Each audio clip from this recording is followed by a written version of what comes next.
আসসালামু আলাইকুম বন্ধুরা, কেমন আছেন সবাই? আশা করি সবাই ভালো আছেন, সুস্থ আছেন। আলহামদুলিল্লাহ, আমরাও খুব ভালো আছি, সুস্থ আছি। সোনালী রান্নাঘর অ্যান্ড ব্লগ চ্যানেলে আপনাদের প্রত্যেকে স্বাগত জানাই। আজকে আমি সুস্মিতার পিসির বলা সেই বিস্ফোরক কথাগুলো নিয়ে চলে এসেছি। এটা হচ্ছে সুস্মিতার পিসি, দেখতেই পাচ্ছেন। সুস্মিতা যখন বিয়ে হয়েছিল সেই দিন, বাসি বিয়ের দিন, সুস্মিতা শাশুড়ি মানে পলাশ সাহার মা পলাশ সাহাকে বলেছিল যে 5টার মধ্যেই ফিরে আসতে। কিন্তু 5টার সময় যেহেতু বিয়ে একটু দেরি হতেই পারে, তো তার কথা অনুযায়ী 5টার সময় বাড়ি না ফেরায় সুস্মিতা সাহাকে কোনো মতে আশীর্বাদ করতে নামেননি পলাশ সাহার মা। এটাই বলেছেন সুস্মিতা সাহার পিসি। সুস্মিতা সাহার পিসি ওইখানেই উপস্থিত ছিলেন।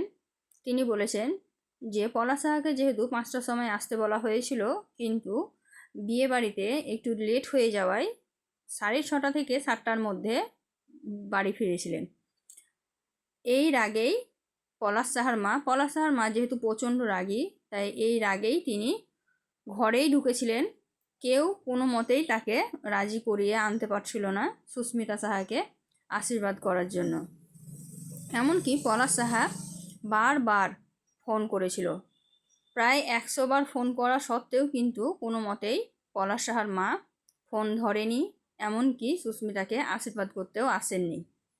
অবশেষে পলাশ সাহা নিজেই গাড়ি থেকে নেমে গিয়ে মায়ের হাতে পায়ে ধরে রাজি করায় সুস্মিতা সাহাকে আশীর্বাদ করার জন্য।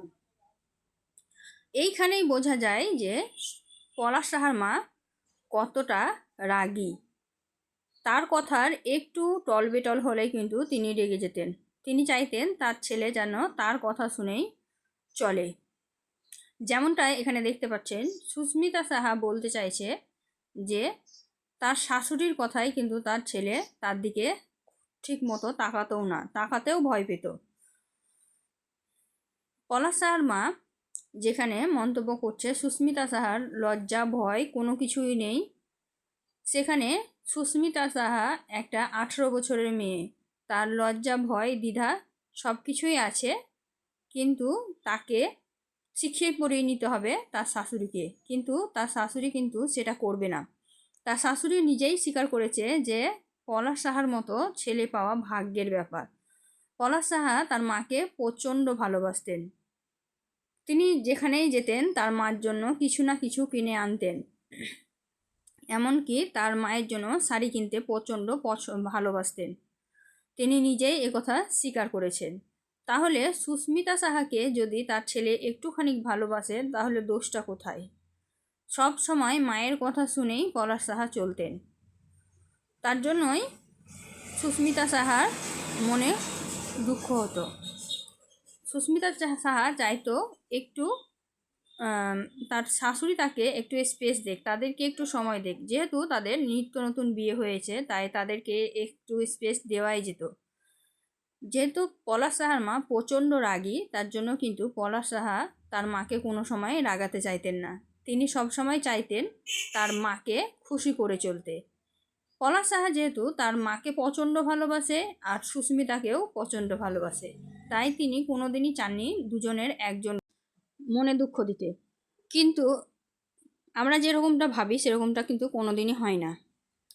পলাশ সাহা চায়নি কোনোদিন তার স্ত্রীকে ছেড়ে দিতে, আর পলাশ সাহার মা কোনোদিনই চায়নি তার বউকে নিয়ে সংসার করতে।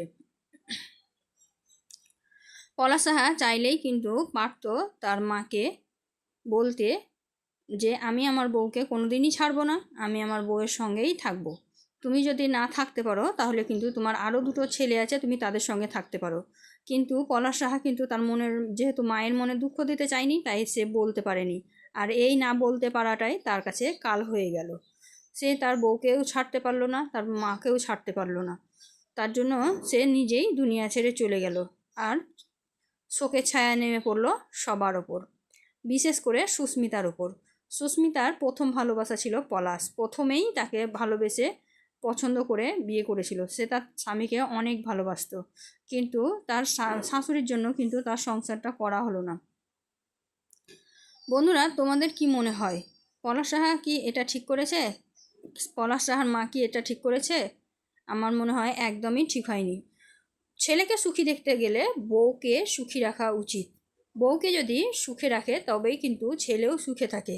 তাই আমাদের সমাজে যেরকম সবাই করে, নিজের ছেলেকে সুখে দেখতে চায় কিন্তু পরের মেয়েটাকে কোনোদিনই সুখ দিতে পারে না, এরকম শাশুড়িদের কিন্তু ছেলেদের বউয়ের বিয়ে দেওয়ার উচিত হয় না। তাই সব শাশুড়িকেই বলবো, সবাই বিয়ে দেওয়ার পরে কিন্তু নিজের ছেলের ওপর অধিকার সরিয়ে নেবেন আর তাদেরকে সুখে থাকতে দিবেন। সবাই ভালো থাকবেন, সুস্থ থাকবেন। খোদা হাফিজ।